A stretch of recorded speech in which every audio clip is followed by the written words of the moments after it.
It's so many factors that goes into fertility and trying to conceive a baby that we never think about when we're out there just having a good time with our partner and doing what it takes to make a baby, or what we think it takes to make a baby, and not realizing that it's so many levels to this thing, right? Like, your hormones have to be at the right place, like the timing has to be perfect, like your eggs has to be of good quality, his sperm has to be of good quality, like your uterine, your lining has to be good, your everything has to work together in perfect harmony for you to create a baby. And it makes you think about all these babies around here, and even us ourselves, like the we're supposed to be here. Everybody's who is here is supposed to be here because everything had to be right.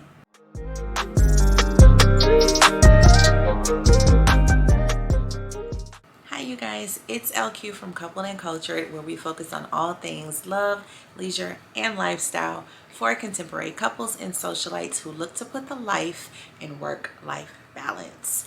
So today, you guys, I'm coming back to you with another IVF video in our trying to conceive journey. And I wanted to talk to you a little bit about my 3-day testing that I went in for today, and just to give you guys a little insight about what to expect when you get to that stage of the IVF process. So stay tuned. Okay, you guys, so like I told you, I'm in Queens. My fertility center is in Manhattan in Columbus Circle. So after I went through the drama of getting down there to which took over an hour, and getting through parking, I was able to make it there on time, which I was excited about. So I went into the clinic, I checked in, and it did not take long for them to call me back. One thing I noticed, because this is my very first time being at the center physically, everyone was very nice, and it was like a well-oiled machine. Okay, so once they called me to the back, they had me go in and provide a urine sample. And this is so that I guess that they can test for anything that they need to test, where they can do it through urine. Once I provided the urine sample, one of the nurses had me go in and sit down, and they took blood work. I don't like needles, but I mean, I fare well, well enough. But one thing I like is when the phlebotomist is gentle and I can barely feel like the needle going in and the blood work. So I do want to shout out the nurse that I worked with. She was really good. The needle going in, I didn't really feel anything. She was very nice, and she did small talk during the process, which I appreciated. Once that was done, I had to go back to the private room, right? So I just want to remind you guys, it's kind of cringe-worthy. So if anybody is like cringy in terms of like female things and what goes on down there, and all of this, you might want to click off now. But if not, stay tuned. So this is day 3 of your period when you have to go in, right? Day 3. When you go in, you have to do blood work, and you also have to do an ultrasound. Okay, so I'll tell you exactly what that entails. Now, they take you to the back to a private room. Once you get to your private room, of course, you have to undress from the waist down, and then you're going to lay on the table, and you wait for the nurse or the physician, whoever is coming in to do your examination. Now, keep in mind, I did say this is day 3, of your period. So it's a lot already going down. I never could understand why they would want to do any type of like ultrasound, vaginal ultrasound during that point of your menstrual cycle. But I guess that it comes with the territory. No one's grossed out, but I guess me. Anyway, so they lay you on the table, and then they insert the probe vaginally, and what they're looking for is just a scan of your uterus. So she looked around my uterus. She's like, oh, this is the shape, this is the size. She definitely had what they call a chaperone with her, which is another medical associate that's in the room. I guess just to make sure that everybody feels safe, and then also she was able to record like the measurements down. So she measured my uterus. The other young lady wrote it down. She checked to see if there were any fibroids. I normally have one fibroid. It's outside of the uterus. It's not a problem. But ironically, this time she found a second one, which I really need to do my research to figure out what that is about where did it come from. And it really kind of made me nervous, I'm gonna be honest. So she goes and she's like, okay, let's take a look at the uterus. I'm sorry, the ovaries. So she goes to my right ovary first. She finds it with no problem. She's like, oh, here it is. She measures it, and then she's like, wow, you already have 14 follicles. So I was like, oh, okay. I don't know. I guess that's good. I don't know at this point of the cycle how many are supposed to be there or whatever. Remember, that ovary that's on my right side, that's supposed to be the side that I have that blockage, that partial blockage at the entrance of my fallopian tube. So so she goes in and she says, okay, 14 on the right side. So then she's like, okay, let's take a look at the left ovary. So she goes to the left, and she has a hard time finding my left ovary, you guys. I started to get worried, like, is it one in there? You know what I'm saying? And it was kind of hurting because she was like really moving that probe around. She's like, okay, now I got to put some pressures on your stomach on the outside to help me find it, because I can't, you know, I don't see it. So she's looking around for it, and I'm like, listen, you know, I didn't say this, but I wanted to say, like, ma'am, this hurt. You need to, like, I don't know what you need to do, but this hurt. You know what I'm saying? I wanted to say that, but I wasn't going to say that to the nice lady. But she's looking around for it, and then she's like, oh, there it is. And then she's like, wait, no, that's not it. That's a fibroid.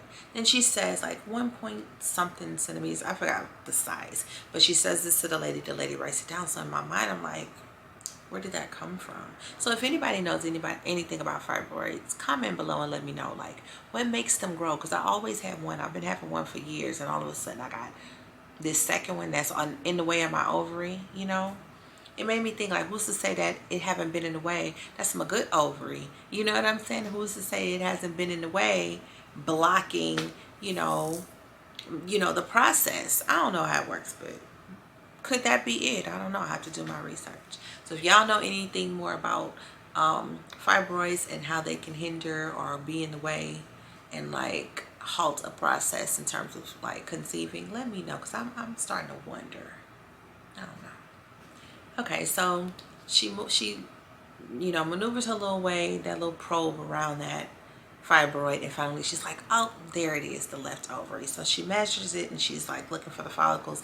Now when I'm looking at the screen as she's doing this, so when she was on the right side, I saw all those little circles, little black, you know, circles or whatever, but on the left side I didn't see that many. So I'm like, I wonder what's that about.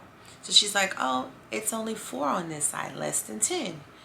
So I'm like, in my mind I'm thinking, I wonder why is it only 4 on the left side and 14 on the right? Like, what would cause that to happen? So that's something else I need to research. So she does that, and then after she does that, she kind of wraps up. She's like, okay, so that's it.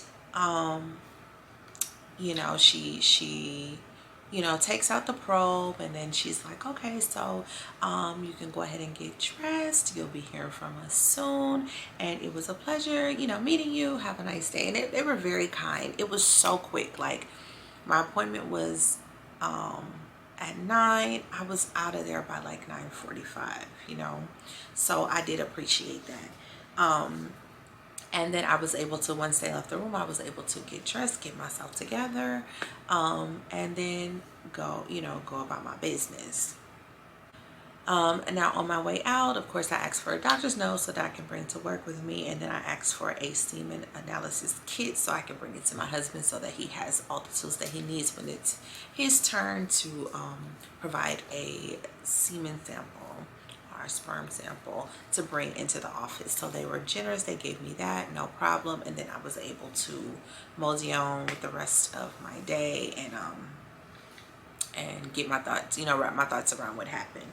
My doctor, she did email me a little bit later. Like, I'm really on edge about my blood work. I can't wait to get everything back. I'm not sure everything that she's gotten, but she did email me about my AMH. I want to let you guys know what AMH stands for. It stands for anti-Mullerian hormone.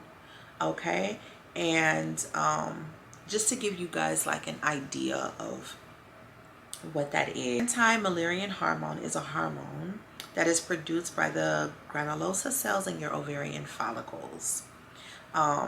So according to the American College of Obstetricians and Gynecologists, the production of AMH is reflective of your ovarian reserve. So how many eggs you still have, you know, in the bank, basically, and you're, you know, waiting, I guess, over the course of your lifetime, how many you have left. So the AMH test can tell if what your egg count is.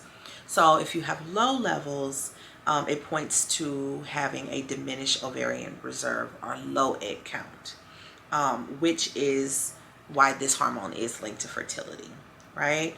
So it means that, like, if you have a low egg count, that means that you know, your eggs, what it says here is that your basket of eggs is starting to empty out. So the doctor she wrote me back, and she said, you know, thank you for coming in for my evaluation today. She wanted to let me know that my AMH looks good. It's at a 2.8. She said average for my age is around a 2. So if I'm at a 2.8, that made me feel really good, right? If average is a 2. She said normal is considered greater than 1. So that also made me feel really good.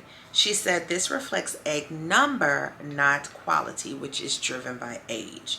At the age of 37, which is how old I am, we expect about 60% of your eggs to have the right number of chromosomes. You know, let me know what questions you have, and we can follow up by office or by phone to discuss whatever you like. I like that she emailed me back same day and gave me that piece of information. That's my first time really hearing about my AMH and what it means.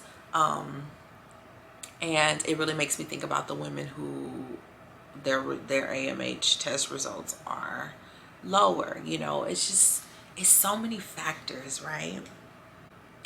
It's so many factors that goes into fertility and trying to conceive a baby that we never think about when we're out there just having a good time with our partner and doing what it takes to make a baby, or what we think it takes to make a baby, and not realizing that it's so many levels to this thing, right? Like, your hormones have to be at the right place, like the timing has to be perfect, like your eggs has to be of good quality, his sperm has to be of good quality, like your lining has to be good, everything has to work together in perfect harmony for you to create a baby. And it makes you think about all these babies around here, and even us ourselves, like we're supposed to be here. Everybody's who is here is supposed to be here, because everything had to be right for us to get here.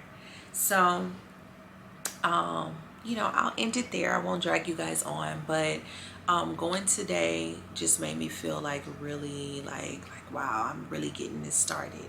Mostly I'm concerned about is being able to go to these monitoring appointments and not disrupt, you know, my work schedule so much.